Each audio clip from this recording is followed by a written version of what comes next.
forget Worms 1 was ported a shit ton. I know I love Worms. Armageddon is a huge childhood game for me, and Worms 1 scratches that itch fairly well, and Jaguar Worms, which sounds like a kind of deadly crotch infestation, is perfectly fine Worms. I don't really feel like reviewing Worms because, I don't know, it's a game that needs no introduction to me, so it'd feel kinda redundant. So I'll try to be as brief as I can, and not that I can't, but I probably still won't, and so I can't, and hence won't.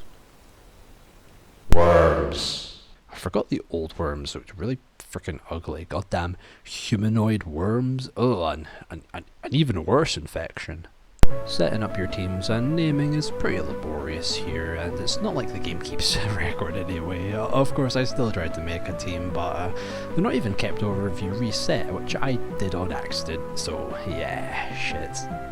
So if you don't know worms, basically, right, so you got worms and they take turns to burn their opponents. Yeah, you just throw shit at opponents, shoot them, nuke them, poke them, which is objectively the best strat, and just see who's left standing. It's chaotic, strategic, fun, and all the weapons are cool, even if there's not too many in this first entry. Nothing really goes beyond the airstrikes, and the wackiest thing is probably just the Dragon Ball. Bazookas are your main deal. Aim, judge power, watch wind direction, then shoot. Grenades do the same, but land first. There's guns you point, mines, and dynamite to plop. I wrote homie missiles.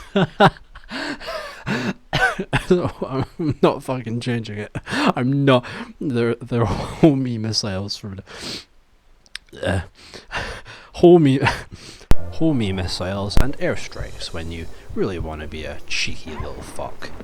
Worms go boom when they die if they didn't drown, which, let's be honest, most of them do, because the baseball life is the only life.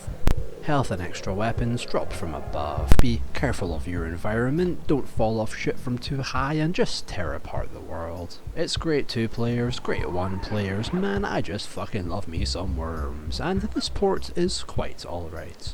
Having the number pad mapped to each of the main weapons is great, I will give it that. I've always loved Worms music. Its sparse ambient melodies have a relaxed, easy tension. Like, yeah, we're still in a war zone, but it's like the nice secluded rural bit. The landscapes too, the bright cartoony shapes make for great haphazard battlefronts. The big-ass grenade Worms logo looks pretty intense for a game about the internal conflicts of a compost bin, but it's still... I mean, it's a shame about the Worms names, but still, the default ones are fine. I've always dreamed of shooting royalty and carpet bombing the Beatles. The backdrops are all awesome too. Cold blue steeple mountains across that lavender pink drenched sky. All the little set pieces and bridges too, and I just like the theming. Grasslands, candylands, wonderlands, drylands, treelands, moonlands, junklands, funklands, funlands, bumlands, cumlands, fucklands, and hell. Wormhell. And the randomly generated landscapes with their chaotic layout can be really fun to watch unfold. Just enter numbers and see what plops out the generator.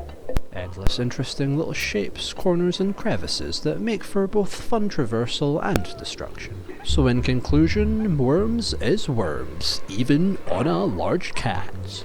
It is a game for cheeky little shitting fucks, and that is quite great. Also, this was the very final Jaguar game to be officially released in as late as March of 1998.